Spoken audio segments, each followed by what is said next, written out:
So మీరు ప్రతిపక్ష హోదాలో ఉన్నప్పుడు చాలాసార్లు సోమాజీ కూడా ప్రెస్ క్లబ్లో ప్రెస్ మీట్ పెట్టి మాట్లాడారు. సో ఏ కుటుంబం అయితే 10 ఏళ్ల పరిపాలనలో ప్రజల్ని ఇబ్బంది పెట్టిందో, అవినీతికి పాల్పడ్డదో, సో ఖచ్చితంగా కాంగ్రెస్ పార్టీ అధికారంలోకి వస్తే ప్రజలకు మేలు జరుగుతుంది, అవినీతి పరులని లోపడేస్తామన్న మాట మీరు కూడా చాలాసార్లు చెప్పినారు. సో ఆ దిశగా మీ పార్టీ పనిచేస్తున్నట్టు అనిపిస్తూ ఉందా మీకు? డెఫినెట్గా అనిపిస్తుంది. పార్టీ అంతకుముందు పార్టీ, ఇప్పుడు ప్రభుత్వం కూడా ఉంది. ఇప్పుడు పార్టీ నడిపిస్తుంది, కానీ ఇలాంటి చట్టపరమైన నిర్ణయాలు తీసుకోవడం ప్రభుత్వమే తీసుకుంటుంది. ప్రభుత్వంలో ఉంటేనే సాధ్యమైద్ది కదా. సో తప్పకుండా ప్రభుత్వం ఆ రకంగా పనిచేస్తుంది. ఆ రకంగా ఎవరు అవినీతి చేసినా తరతమ అనే భేదం లేకుండా డెఫినెట్గా చర్యలు తీసుకునే విధంగా ఎటుపడితే అటు రాజకీయ కక్షలతోటి ఇమీడియట్గా మా ప్రభుత్వం రాగానే 1 నెల రోజుల్లో 6 నెలల్లోనో ఆధారాలు లేకుండా అడ్డదిడ్డంగా కాకుండా పక్కా ఆధారాలతోటి ముందుకెళ్ళాలి అనే దాంట్లో ఎంతటి వారినైనా ఉపేక్షించకుండా చర్యలకు పూనుకోబోతుంది. రీసెంట్గా ముఖ్యమంత్రి మాట్లాడుతూ కేసీఆర్ని అరెస్ట్ చేసినా చేయకపోయినా ఒకటి, ఆల్రెడీ ఆయన ఒక బందీలో నిర్బంధం అయి ఉన్నాడు, అరెస్ట్ చేసే గవర్నమెంట్కే పైసలు బొక్క, ఆయనకి ఇంత తిండి పెట్టాలి, ఇంత మందు వేయాలన్న లైన్లో ఆయన మాట్లాడాడు. ఇక అరెస్ట్ కేసీఆర్ది లేనట్టే అనుకోవచ్చా పబ్లిక్? మీరు మీడియా కాబట్టి ఆ యాంగిల్లో ఆలోచిస్తారు. పబ్లిక్ అట్లా అనుకోరు. పబ్లిక్ తప్పకుండా ఎవరు తప్పు చేసినా కానీ, ఏ ప్రభుత్వం ఉన్నా ఎవరు తప్పులు చేసినా కానీ వాళ్ళ శిక్షార్హులు కావాలి అనే ప్రజలు కోరుకుంటారు. ఇంకా రేవంత్ అన్న మాట్లాడిన దాంట్లో అంటే నేను అరెస్ట్ చేయకున్నా, ప్రభుత్వం అరెస్ట్ చేయకున్నా ఆయననే బందీ అయి ఉన్నాడు, ఇంకా తేడా ఏం లేదు అనే విధంగా మాట్లాడిండ్రు. కానీ దాన్ని ఏమి వదిలిపెడతాము, ఇంకా ఆయన బందీ అయిపోయినారు కదా నేనేం పక్కకు పెట్టేసిన అనేది వ్యవహారం కాదు. తప్పకుండా గత ప్రభుత్వంలో జరిగిన తప్పుల మీద ప్రతి అంశం మీద క్షుణ్ణంగా అన్ని ఆధారాలతోటి ప్రతిదానికి చర్య ఉంటుంది అనే విధంగా కొంచెం లేట్ అవుతుంది కావచ్చు. ఎందుకంటే ప్రజలు చూస్తున్నారు, ముఖ్యంగా మీకు మాకంటే ఎక్కువ మీడియాకు తెలుసు ఏం జరిగింది. జరిగిన దాంట్లో పాత్రదారులు, సూత్రధారులు ఏ రకంగా వాళ్ళు ఎన్ని రకాలుగా డైవర్ట్ చేసే విధంగా, తప్పించుకునే విధంగా వాళ్ళు టైం తీసుకుంటున్నారు, కోర్టుల ద్వారా కానివ్వండి, ఇంకా అన్ని రకాల లొసుగులతోటి వాళ్ళు తప్పించుకునే విధంగా చేసుకుంటున్నారు. అయినా కూడా ఎంత కష్టమైనా, ఎంత నష్టమైనా, ఎంత ఇబ్బంది అయినా కానీ ప్రభుత్వం డెఫినెట్గా, ఎందుకంటే ఇప్పుడు ఏదో ప్రభుత్వము గత పాలకుల మీద తీసుకునే కక్ష సాధింపు ధోరణి కాదు. ఇక్కడ ప్రజలను 10 సంవత్సరాల కాలము మరి ఇప్పుడు కుటుంబ సభ్యులు బయటకు వచ్చి చెప్తున్నారు కదా అవినీతి జరిగింది అని. మరి ఎవరి సొమ్ము అవినీతి జరిగింది? తెచ్చుకున్న తెలంగాణలో ప్రజలకు న్యాయం జరగకుండా అన్యాయం జరగాల్సిన పరిస్థితి ఎందుకు వచ్చింది అనేది ప్రజలందరికీ తెలియాలి. కాబట్టి డెఫినెట్గా ఇప్పుడు బడ్జెట్ లేకపోయినా మా ప్రభుత్వం ఇబ్బందుల పాలవుకుంటూ కూడా ఇంకా రైతు భరోసా, రైతు బంద్ వేస్తలేరు, అది ఇది అనే మాటలు వేరే విపక్ష పార్టీలు మాట్లాడుతున్నాయి కదా. మరి డెఫినెట్గా అన్నీ చేస్తున్నాం, ఏవైతే అవి చెప్తున్నామో, కానీ కొంచెం జాప్యం అవుతుంది. ఎందుకు జాప్యం అవుతుంది? నిధులు లేక. ఆ నిధులు లేని పరిస్థితి ఎందుకు వచ్చింది, ఎవరి ద్వారా వచ్చింది అనేది డెఫినెట్గా తెలంగాణ ప్రజలకు తెలియాల్సిన అవసరం ఉంది. కాబట్టి దాంట్లో భాగంగా కొంచెం రుజువు చేయడానికి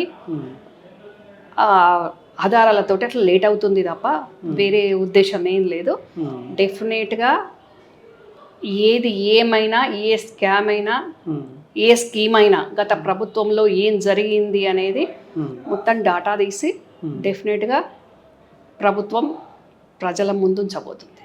ఈ 2 సంవత్సరాల కాలంలో ఏ ఒక్కరిని కూడా ఆ కుటుంబానికి సంబంధించి మీరు టచ్ చేయలేకపోయినారు.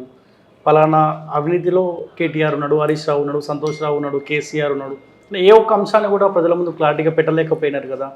అంటే పబ్లిక్ ఏంటంటే వాళ్ళ ఆలోచన ఏంటంటే రాజకీయ నాయకులు అందరూ ఒకే గుట్టికి చెందిన పక్షులు కదా, కలిసిపోయలేం అన్న ఆలోచనకు పబ్లిక్ కూడా వచ్చినట్టు కనిపిస్తూ ఉంది కదా. అంటే మా ప్రభుత్వం వచ్చి 2 సంవత్సరాల కాలం అయింది కాబట్టి ప్రజలు అనుకోవడానికి ఆస్కారం ఉంటుంది.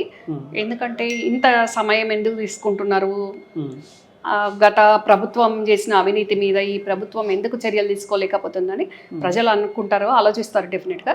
కాకపోతే గత ప్రభుత్వంలో ఉన్న వాళ్ళు చాలా ఆధారాలు లేకుండా చేసిండ్రు కాబట్టి కొన్ని వాటిలో మరి ఆ ఆధారాలను అన్నిటినీ కూడా సమకూర్చుకుంటూ ఆధారాలు లేనిది ఇప్పుడు కోర్టులైనా నిరూపించలేం, ప్రజల ముందైనా ఉంచలేం కదా.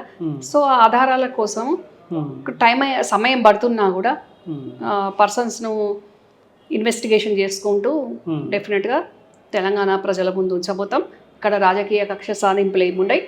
తెలంగాణ ప్రజలకు న్యాయం జరగడానికి ప్రజాధనం ఏ రకంగా దుర్వినియోగమైంది అనేది తెలంగాణ ప్రజలకు తెలంగాణ ఇచ్చిన కాంగ్రెస్ పార్టీ తెలియజేయాల్సిన అవసరం ఉంది. కాబట్టి దాంట్లో భాగంగా కొంచెం సమయం పడుతుంది. అంతేనా? ఒకవేళ కేసీఆర్ కానీ ఆ కుటుంబం నుంచి ఎవరైనా ఒకరిని అరెస్ట్ చేస్తే వాళ్ళకి ఇంకా సానుభూతి వచ్చే అవకాశం ఉంటుందన్న విషయంలో మీ పార్టీ ఏమైనా భయపడుతుంది అనుకోవచ్చు? అసలు ఎవరు అరెస్ట్ అయితే వాళ్ళకు అరెస్ట్ అయితే సానుభూతి ఎందుకు వస్తుంది? అరెస్ట్ చేసిండ్రంటేనే తప్పు ఉంటేనే చేస్తారు.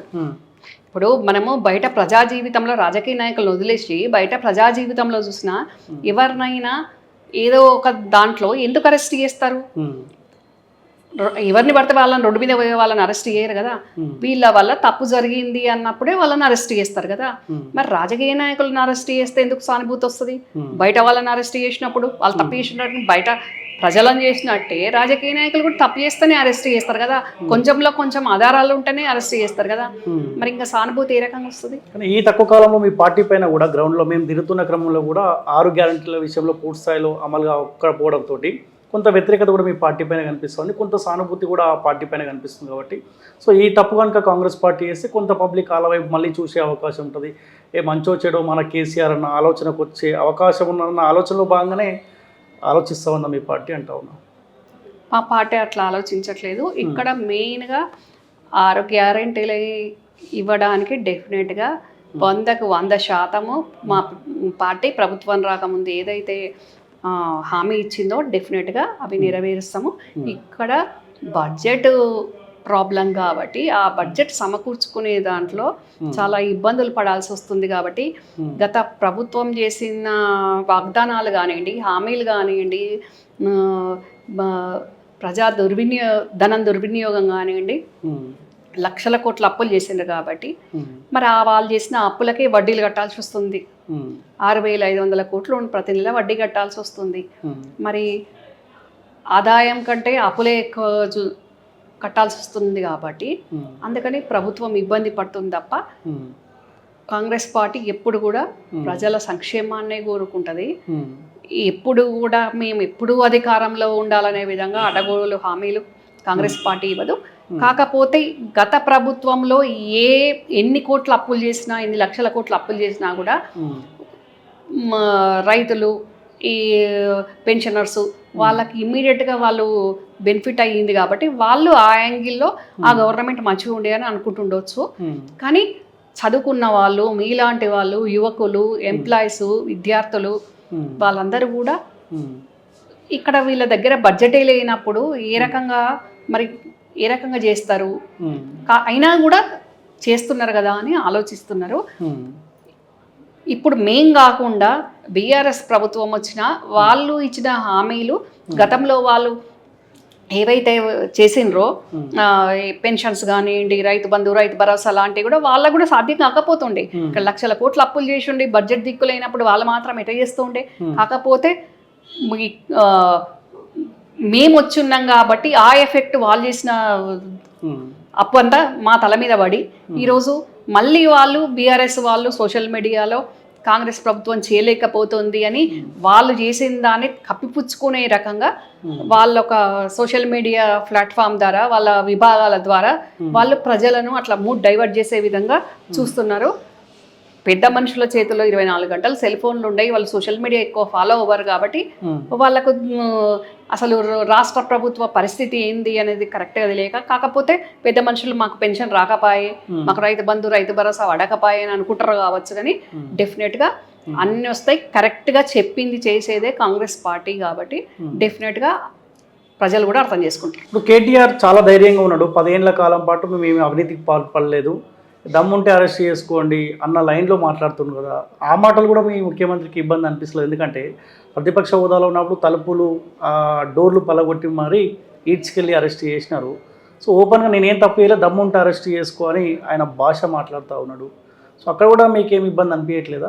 మాకెందుకు ఇబ్బంది ఉంటుంది? అసలు తప్పే చేయనప్పుడు అరెస్ట్ చేసుకోండి అనేది ఎందుకు వస్తుంది? ఆ మాట ఎందుకు వస్తుంది? అవసరమే లేదు కదా, అట్లా అనాల్సిన అవసరమే ఉండదు కదా. తప్పు చేస్తే అరెస్ట్ చేసేది ప్రభుత్వం మాది, కానీ మీరు తప్పే చేయనప్పుడు అరెస్ట్ చేసుకోండి అని అనడం ఎందుకు? అంటే ఇది ప్రజల డైవర్ట్ చేసే అంశం తప్ప, మీరు విపక్షంలో ఉన్నప్పుడు మా ప్రభుత్వం చేస్తున్న దానికి సలహాలు ఇవ్వండి, సూచనలు ఇవ్వండి వీలైతే. విపక్షంలో ఉన్నారు కాబట్టి, ప్రధాన ప్రతిపక్షంలో ఉన్నారు కాబట్టి. కానీ అది కాకుండా అరెస్ట్ చేసుకోండి అని అంటే మళ్ళీ సెంటిమెంట్ కోసం ప్రజల్ని రెచ్చగొట్టడం తప్ప అది వేరే అంశంగా. ఓకే, అరెస్ట్లో ఉండే అవకాశం ఏమైనా కనిపిస్తూ ఉందా మీకు? అంటే మీరు నిన్న కూడా ముఖ్యమంత్రి గారిని కలిసినట్టున్నారు, సో మీరు కూడా ఖచ్చితంగా అడిగే ఉంటారు, 10 ఏళ్ల కాలంలో నన్ను కూడా ఆ కుటుంబం ఇబ్బంది పెట్టింది, ఏమైందన్న పబ్లిక్ అడుగుతూ ఉన్నారు, అరెస్ట్ ఉండే అవకాశం ఉంటుంది అన్న అంశాన్ని మీరు కూడా అక్కడ లేవనెత్తే అవకాశం ఉంటుంది. ఉంటే అరెస్టులు ఉంటాయా? నిన్న అలాంటి అవకాశం లేకుంటే నిన్న మేము మీటింగ్ తర్వాత రేవంత్ అన్నని కలుసుకోవడం జరిగింది, న్యూ ఇయర్ విషెస్ చెప్పడం జరిగింది. 1-to-1 అట్లా ఏం మాట్లాడుకోలేదు, కలిసాము, కట్టసి కాల్గా కలిసాము. ఎవరు చెప్పినా చెప్పకపోయినా మా ప్రభుత్వానికి ఎప్పుడు ఏం చేయాలో తెలుసు. ఓకే.